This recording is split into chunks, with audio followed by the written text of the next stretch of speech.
Beef और आलू की इतनी मज़ेदार रेसिपी आपके साथ शेयर करने जा रहे हैं जिसका टेस्ट इतना लाजवाब है और बनाना बेहद आसान। घर के मसालों से कोई दिक्कत नहीं और इसका क्रंच देखिए कितना ज़बरदस्त है, ऊपर से खस्ता और अंदर इसका टेस्ट बहुत ही लाजवाब है। चलिए शुरू करते हैं। बिस्मिल्लाहिर्रहमानिर्रहीम।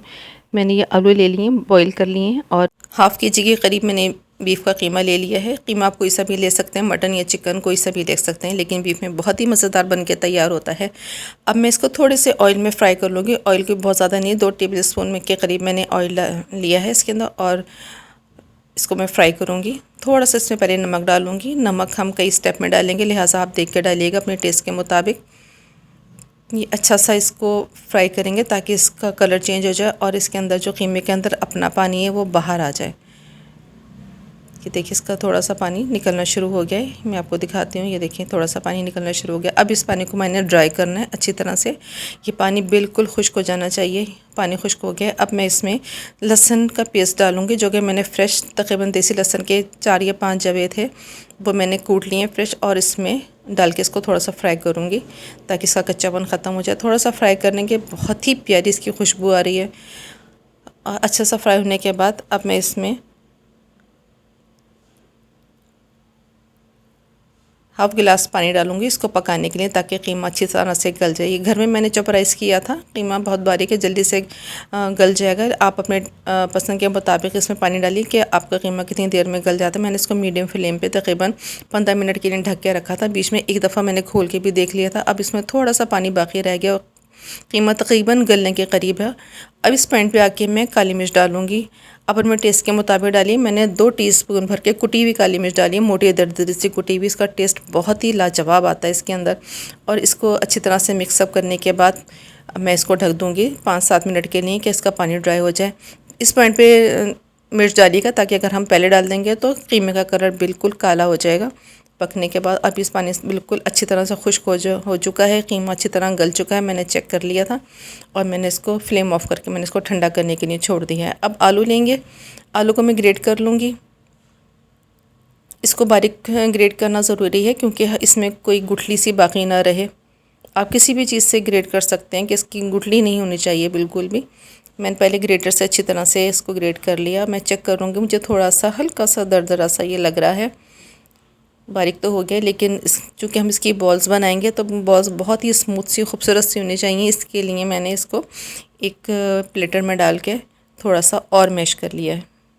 अगर आपको ये रेसिपी पसंद आ रही है तो इसे लाइक और शेयर ज़रूर कीजिएगा, और अगर चैनल पे नहीं है तो सब्सक्राइब करना ना भूलें। अगर आपने सब्सक्राइब कर लिया है तो थैंक यू वेरी मच। अपने दोस्तों में और फ्रेंड्स में भी शेयर कीजिएगा। ये देखिए मैंने इसको अच्छी तरह से मैश कर लिया है। ये बहुत ही बेहतरीन से लाजवाब से बीफ पोटैटो वड़े बन के तैयार होते हैं और इसका जायका सबसे अलग होगा।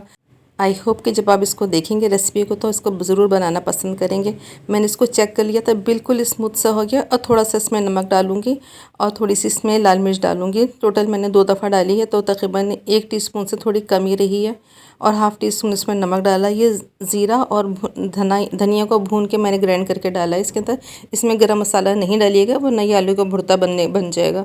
एक मिर्च मैंने तेज़ वाली मिर्च है, मैंने इसके बीज निकाल के इसको कट कर लिया था बारीक बारीक। और 1 मुट्ठी हरा धनिया धो के अच्छी तरह से निचोड़ के ये मैंने इसमें डाला। इसमें पानी बिल्कुल नहीं जाना चाहिए। अब मैं इन सबको मिक्स कर लूँगी। इसको चेक कर लूँगी कि इसका किस तरह की डो बन के तैयार होती है। अच्छी तरह से मिक्स करने के बाद मैंने इसका नमक चेक किया थोड़ा, मुझे थोड़ा सा नमक कम लग रहा था इसके अंदर। मैंने थोड़ा सा नमक और डाला है। और जो धनिया और आलू में हल्का सा एक मॉइस्चर होता है, मैं अच्छी सी बाइंडिंग के लिए मैंने ये 2 टीस्पून के करीब कॉर्नफ्लोर है वो मैंने इसमें डाला है, क्योंकि ज़्यादा नहीं डाला। एक अच्छी सी बाइंडिंग हो चाहिए। देखिए कितना अच्छी सी बाइंडिंग हो गई है और मैंने इसको रेस्ट करने के लिए छोड़ दिया। अब मैं एक बाउल में थोड़ा सा घोल तैयार करूँगी। ये मैंने सूप का चम्मच ले लिया है, इससे मैंने 2 सूप के चम्मच मैदा लिया है और इसमें थोड़ा सा नमक इसमें डाला ताकि ऊपर से फीका ना रहे। और इसको थोड़ा थोड़ा पानी करके मैंने एक घोल सा बना के तैयार कर लिया है। पानी थोड़ा थोड़ा करके डालेंगे ताकि ना ही बहुत ज़्यादा ये थिक हो और ना ही बहुत ज़्यादा ये पतला सा हो जाए। इतनी अच्छी सी इसकी कोटिंग हो, जब हम इस पर कोट करें तो इस पर जब फिंगर फिरें तो एक लाइन सी बने।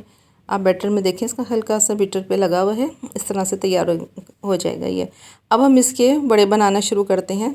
इस तरह एक छोटा सा पेड़ा ले लेंगे हम आलू का और इसको हथेली पे रख के ऐसे घुमाएंगे, दरमियान से दबा लेंगे, हथेली का शेप देंगे और इसमें कीमा भरेंगे।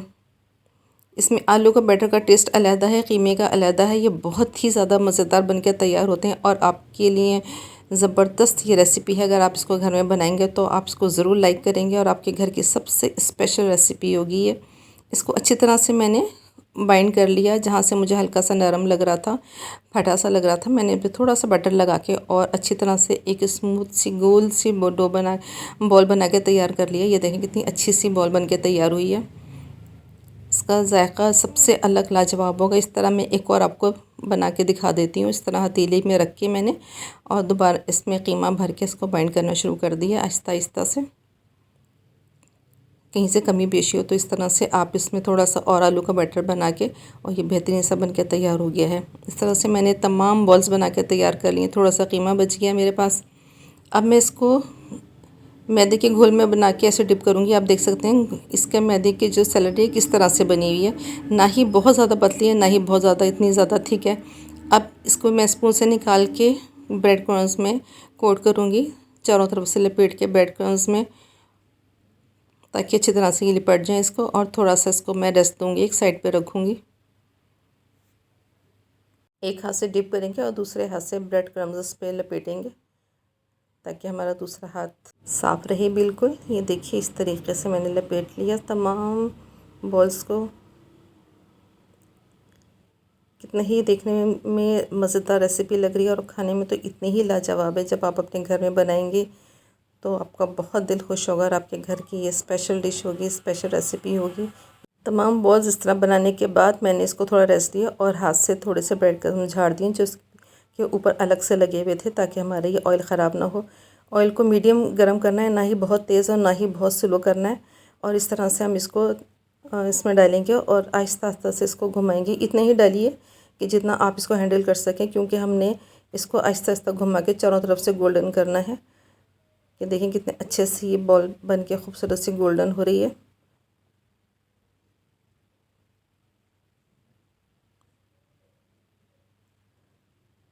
अब ये गोल्डन हो चुकी है। अब मैं इसको आराम से थोड़ा सा और घुमा के इसको गोल्डन कर लूँगी और आराम से इसको मैं आउट कर लूँगी। कितने अच्छे से बन के तैयार हुई और हमारा ऑयल भी इतना ज़्यादा ख़राब नहीं। इस तरह मैंने 3-3 करके मैंने फ्राई किए, 3 वेजेस हैं मैंने करके फ्राई कर लिए हैं। कितने ज़बरदस्त ये बन के तैयार हुए हैं माशाल्लाह। अब इसको सर्व करते हैं। इसको आप किसी भी चटनी के साथ, रायते के साथ आप सर्व कीजिएगा और बहुत इंजॉय कीजिएगा और अपना फीडबैक दीजिएगा कि आपको ये रेसिपी कैसी लगी। अगर आप चैनल पर नए हैं तो अगेन इसको सब्सक्राइब करना ना भूलिएगा और दोस्तों में लाइक और शेयर कीजिएगा। और मैं आपको चेक करके दिखाती हूँ माशाल्लाह से कितना ज़बरदस्त सा ये क्रंच है। और इसको कट करके दिखाती हूँ कि कितने अच्छा सा इसके अंदर से बैटर निकल रहा है और इसका ज़बरदस्त जायका है। आप अपने घर में ज़रूर ट्राई कीजिएगा। फिर मिलेंगे किसी अच्छी सी एक नई रेसिपी के साथ। दुआ में याद रखिएगा। देखिए कितने लाजवाब से बन के तैयार हुए हैं माशाल्लाह। Thank you for watching 110 foods. अल्लाह हाफिज़।